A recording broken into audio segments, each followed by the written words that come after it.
In the thriving ancient city of Pataliputra, nestled along the banks of the sacred Ganga, lived a young scholar named Ashvin. His mind, brimming with knowledge, was shadowed by a cloak of persistent negativity. Ashvin saw flaws where others found beauty, and worry where others saw opportunity. One evening, as Ashvin wandered by the river, he stumbled upon an old sag, who was intently observing a lotus flower struggling to rise from the murky waters. Sensing Ashvin's troubled spirit, he shared, "Just as this lotus, our minds can be mired in the mud of negativity. It clouds our health, strains our relationships, and dims our life's vibrant potential." Ashvin confessed his constant battles with negative thoughts. Sage nodded understandingly. "Our minds are wired to shield us from harm, often seeing threats where there are none. It's an ancient dance of shadows, Ashvin, but like the lotus, you too can rise above." Over the following weeks, the elderly sage taught Ashvin the art of cognitive reframing. When you catch a negative thought, challenge it. Is it as true as it claims to be? Ashvin learned to replace "I can't" with "I will try," transforming his inner narrative slowly. He introduced Ashvin to the practices of gratitude and mindfulness. Every morning, recount 3 things you are grateful for. Let it be your anchor, he advised Ashvin. Sitting by the river, Ashvin learned to meditate, focusing on the flow of his breath, grounding his thoughts in the present.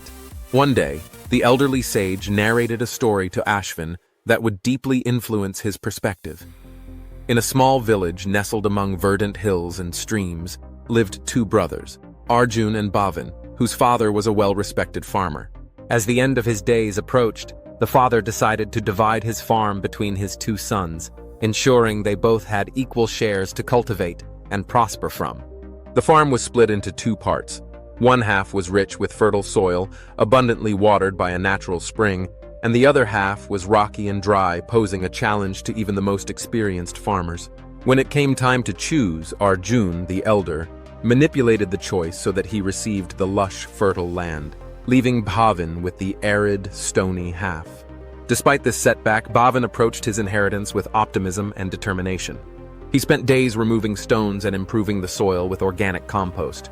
He consulted with other farmers about the best crops to grow in challenging conditions and implemented water-saving techniques to make the most of his resources. Gradually, Bhavin transformed his piece of land into a productive farm, innovatively using the terrain to grow hardy varieties of vegetables and grains that were well suited for the dry soil. On the other side of the farm, Arjun took his fertile land for granted. Confident in the natural richness of his soil, he paid little attention to sustainable practices.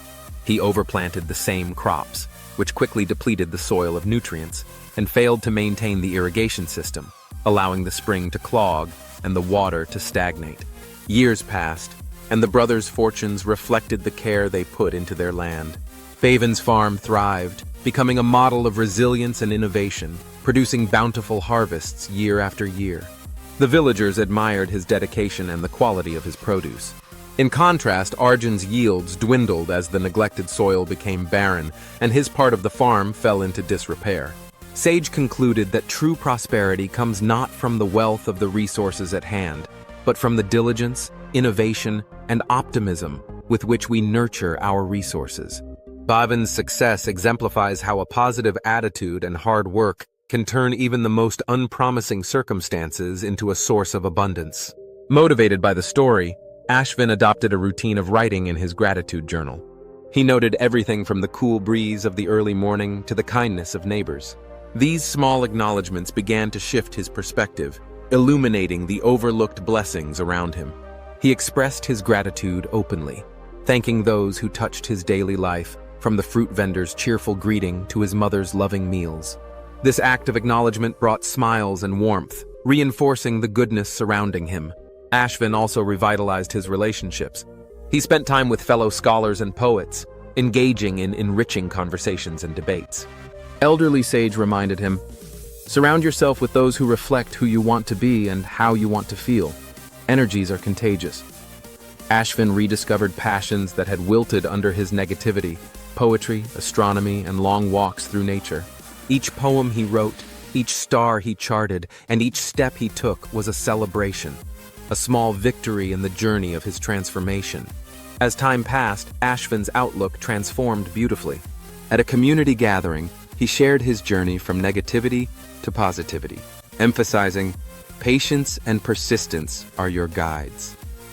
He concluded, "Like the lotus, we can rise from the murkiest depths to bloom brightly. Let us choose to embrace gratitude and optimism, welcoming the limitless possibilities that positivity holds." The journey of 1,000 miles begins with a single step. Positivity is like a fertile soil, nurtures the seeds of prosperity and joy. It is not the circumstances that define us, but our reactions to them. If this story inspires you, consider what negative thoughts you can challenge today. Start a gratitude journal, connect with loved ones, and engage in activities that bring you joy. Remember, each small step in positivity is a step toward a brighter, more fulfilled life. Like, share, and subscribe for more inspirational stories like this. And remember, every day is a chance to turn your life into a blossoming lotus.